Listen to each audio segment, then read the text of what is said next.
Agora é com você. A minha pergunta é: por que os produtores são indispensáveis a uma comunidade? Pensa um pouquinho e responde.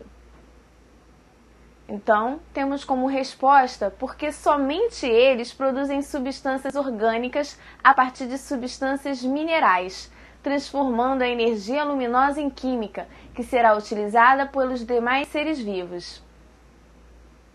Vou te dar um exemplo agora de cadeia terrestre. Nela temos os produtores, as plantas, que vão realizar a fotossíntese e, como você viu, produzir o seu próprio alimento. Elas, por consequência, vão servir de alimento para outros seres vivos. No exemplo que você está vendo, a capivara seria o consumidor primário e o consumidor secundário seria a onça-pintada, que vai se alimentar da capivara. Veja que é uma linha retilínea.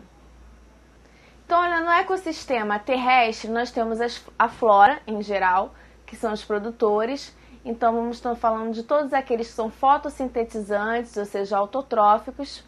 E temos a fauna, que são os consumidores primários, secundários, terciários e assim por diante. Pode ter N consumidores e os decompositores.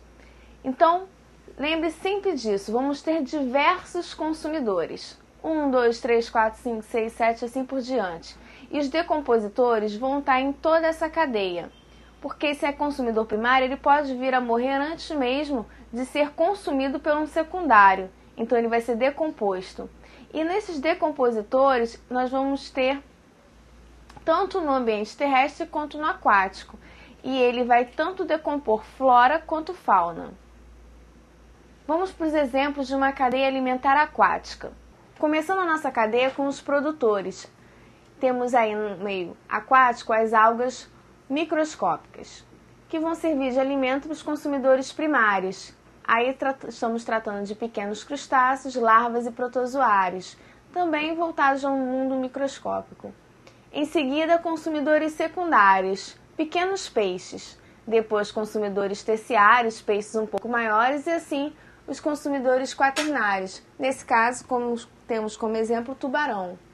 Então, no ecossistema aquático, também temos flora e fauna, como a flora, os produtores. Então, plantas, algas microscópicas, responsáveis então pela oxigenação do ambiente aquático.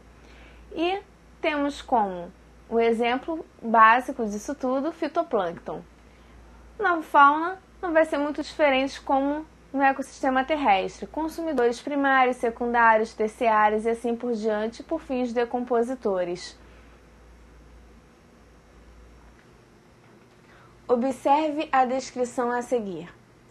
Na água de um manguezal, o fitoplâncton serve de alimento tanto para microcrustáceos como para as larvas de crustáceos.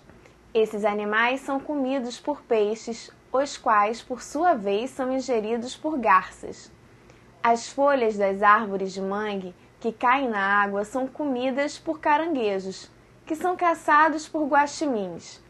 Estes mamíferos são picados pelos insetos, que se alimentam de seu sangue. Pode-se concluir que, nessas relações tróficas do manguezal, letra A, os crustáceos são consumidores primários. Letra B, os peixes são consumidores terciários. Letra C, as garças são consumidores secundários. Letra D, os guaximins são consumidores terciários. Ou, opção E, os insetos são consumidores quaternários. Então, temos como resposta que os crustáceos são consumidores primários, uma vez que o fitoplâncton, ele é a base dessa nossa cadeia, porque ele é que vai produzir, então, a oxigenação do oceano e vai transformar a energia luminosa em energia química. Então, temos como cadeia alimentar seres autotróficos, que são os produtores primários, e os heterotróficos, produtores secundários. Lembre-se que autotróficos são aqueles que produzem o seu próprio alimento. Heterotróficos, aqueles que se alimentam de outros seres vivos.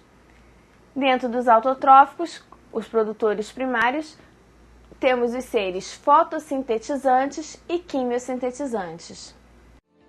Opa, eu me perdi na letrinha. Ah, errei, volta.